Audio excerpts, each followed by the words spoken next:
மோசே முதலிய சகல தீர்க்கதரிசிகளும் எழுதின வேத வாக்கியங்கள் எல்லாவற்றிலும் தம்மை குறித்து சொல்லியவைகளை அவர்களுக்கு விவரித்து காண்பித்தார். லூக்கா 24ஆம் அதிகாரம் வசனங்கள் 20 முதல் 27 வரை.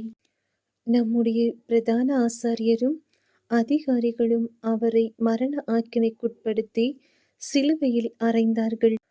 அவரே இஸ்ரவேலை மீட்டு இரட்சிப்பவர் என்று நாங்கள் நம்பியிருந்தோம். இவைகள் சம்பவித்து இன்று 3 நாள் ஆகிறது. ஆனாலும் எங்கள் கூட்டத்தை சேர்ந்த சில ஸ்திரீகள் அதிகாலமே கல்லறையினிடத்திற்கு போய் அவருடைய சரீரத்தை காணாமல் திரும்பி வந்து அவர் உயிரோடு இருக்கிறார் என்று சொன்ன தேவதூதரை தரிசித்தோம் என்று சொல்லி எங்களை பிரமிக்க பண்ணினார்கள். அப்பொழுது எங்களிலே சிலர் கல்லறையினிடத்திற்கு போய் ஸ்திரீகள் சொன்னபடியே கண்டார்கள், அவரையோ காணவில்லை என்றார்கள்.